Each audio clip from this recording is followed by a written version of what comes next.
savoir que des sénateurs de l'UMP n'ont pas n'ont pas suivi la consigne de l'UMP et se sont abstenus. Donc là aussi, hein, vous voyez l'hypocrisie de... Mais quoi d'étonnant, pour tous nos amis qui ont siégé dans des conseils régionaux, puisque vous savez qu'avec cette grande démocratie qu'on voit en France, on a 2 élus à l'Assemblée nationale pour 6,5 millions de voix, mais on a quand même des élus dans les conseils régionaux. Et tous ceux qui sont dans les conseils régionaux voient bien que les élus UMP, dans les régions, votent 80 voire 90% des propositions des exécutifs socialistes. Donc quand je parle d'opposition bidon des dirigeants de l'UMP, parce que là encore, il ne faut pas confondre, c'est exactement ça, mais c'est aussi pour ça, parce que là ils ont un effet boomerang en ce moment. C'est que vous savez que pour faire leur liste, eux, ils passent des petites annonces. Et que c'est pas une blague. Monsieur Copé passe des petites annonces, alors peut-être pas dans Miss Matin ou dans le journal, mais enfin, il passe des petites annonces en disant, voilà, tous ceux qui veulent être candidats sur les listes du MP, je veux dire, on a aussi beaucoup de militants et d'adhérents du MP qui nous rejoignent parce qu'ils se rendent compte, enfin, que tout ça est une trahison. On pourrait lui conseiller M. Bédon Saïd. Par exemple. Il y aurait beaucoup à dire aussi là-dessus. Mais voyez, même sur l'exemple, c'est quand même l'exemple des prisons, c'est un autre exemple. Hein. Parce que, là, avec Ouvira, on touche le fond. Parce qu'avec elle, il faudrait enfermer tous les gens honnêtes et libérer tous les criminels et tous les délinquants. Mais c'était pareil, c'était déjà initié par Dati quand elle était au ministère de la Justice.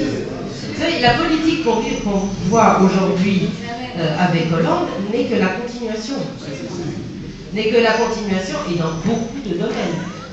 Je reviens sur l'Europe, là, quand même, dans les engagements. Parce qu'il nous dit avec son mariage pour tous, mais c'était mon 53e engagement et je l'ai respecté. Mais enfin, il y en avait d'autres avant. Et il y avait en particulier un qui était essentiel, c'était de renégocier le traité européen. Or, il n'a pas changé une virgule.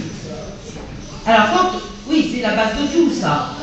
Allez, ils ont critiqué Sarkozy et le traité européen en jurant la main sur le cœur que dès qu'il serait au pouvoir, il le renégocierait. Rien. Voilà. Oui, monsieur. Mon truc aurait sur des questions. Alors, quoi, la première, les carrières du long pour rentrer dans le OSN, vous n'avez pas de proposition économique. Vous n'avez pas de projet économique. Ça ne tient pas la route. Ce que nous dit Marine, c'est du bidon, etc. On nous en rabâche les autres. On leur dit, mais le programme de l'UMP, il est où? Il faudrait faire un tract peut-être là-dessus. Deuxième chose qu'on nous reproche tout le temps.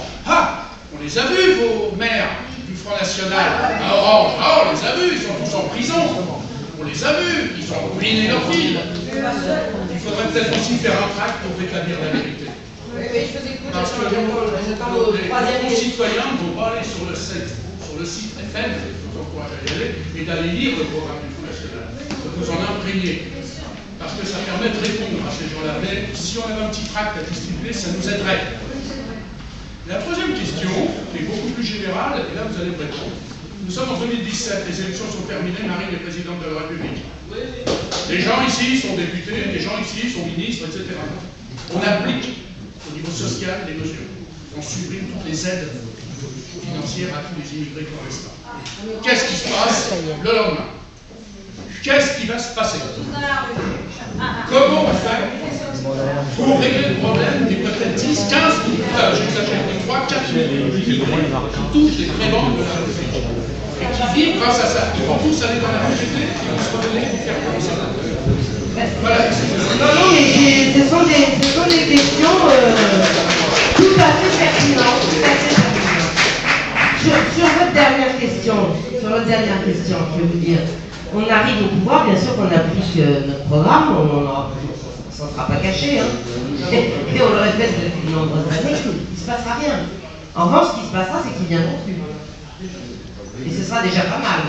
Parce que dès lors que vous coupez toute raison de venir en France, vous savez ce que Jean-Marie Le Pen a toujours dit, et c'est tout à fait juste, nous n'avons rien contre les immigrés.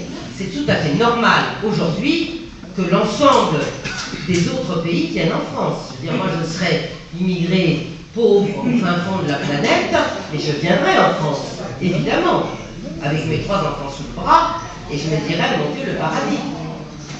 Bon, donc, ils ne viendront plus. Ils ne viendront plus. Quand on va établir la priorité nationale dans tout en domaine de logement, dans le domaine de l'emploi, dans le domaine aussi, c'est aussi une priorité nationale des appels d'offres pour les PME, dans les grands marchés publics et tout ça. Mais voilà, je ne dis pas que ça va se faire du jour au lendemain, hein. Ça prendra du temps. Parce qu'il y aura un tel dégât, ça prendra du temps. Mais au moins, on sera sur le chemin de l'espoir. Je prends vos questions à votre et vous avez raison, je pense que nos amis ne vont pas toujours sur les sites internet. Mais ce que je voudrais vous dire quand même, c'est que sur l'histoire des maires, bon, Orange est toujours là. Il est plus Front National, mais il est toujours là. Il a été réélu chaque fois. Il a été réélu sans aucun problème. Bon. Mais il faut quand même que vous sachiez, juste pour votre info perso, et puis après, bon, éventuellement, on fera un train, que Marignane, avec M. Simon Kéry, il a été condamné, effectivement, mais quand il était sous étiquette UMP. Hein? C'est-à-dire qu'il avait quitté le Front National.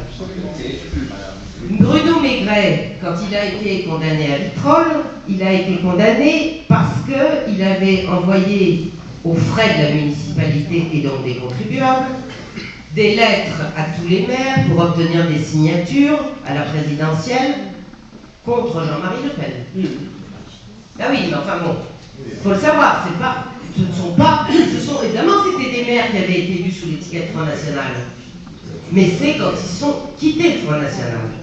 Quant à Monsieur le Chevalier, il faut savoir, pour ceux qui connaissent Madame de Lavrosse, elle est dans votre région d'ailleurs, hein, qu'elle a quitté, elle, sa majorité à le Chevalier, parce qu'elle avait demandé justement des explications sur l'association qui l'avait fait tomber. Donc, voilà, il faut quand même voir aussi que pendant la mandature du Front National, et là je ne parle que de Toulon, que l'endettement de la ville avait été réduit de 27%, quand même, et que les taux communaux des impôts locaux avaient baissé de 6%. Donc, je suis d'accord, monsieur, je pense qu'il va falloir qu'on fasse un briefing au moins aux secrétaires départementaux pour les municipales, parce que ça, vous allez l'avoir. Alors, on va vous faire une note sur Toulon, Marignane, Vitrolles, voilà, comme ça vous l'aurez l'argumentaire. La dernière question, c'était l'euro. Ça? Oui. La dernière question, c'était l'Europe. Bon. Eh bien, vous voyez, j'aurais dû... le programme économique. Voilà, le programme économique qui n'existe pas, etc.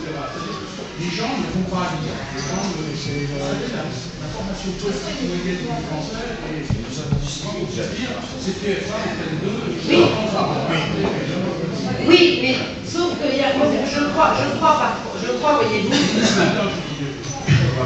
je crois que pendant la campagne des présidentielles, en tout cas, je vous disais tout à l'heure, pour les plus anciens, on a vécu cette époque où de toute façon, dès que vous disiez Front National, on avait l'impression qu'on avait les croix gammées quelque partout. Hein. Bon. Alors ça marche plus, mais donc comme ça n'a pas marché pendant la campagne présidentielle de 2012, ils ont trouvé l'histoire de l'Europe et de l'euro. Donc ils ont ajouté le chiffon rouge en disant aux gens, attention, si vous votez pour Marine Le Pen, demain vos économies sur les comptes en banque c'est terminé, les épargnes terminées, mais qu'est-ce qui se passe en ce moment? Mais qu'est-ce qui se passe en ce moment? On perd tout. Bon. Donc, oui, non, mais je pense que les gens commencent quand même un peu à se réveiller. Et que, d'abord, il y en a beaucoup d'autres qui disent ça.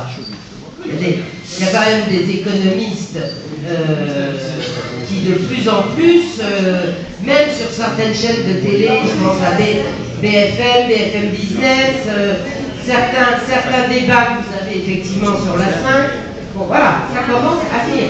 C'est un débat qu'on pourra peut-être commencer à avoir parce que les Français sont longs à comprendre, sont extrêmement... en même temps, c'est une superfusion, sans arrêt.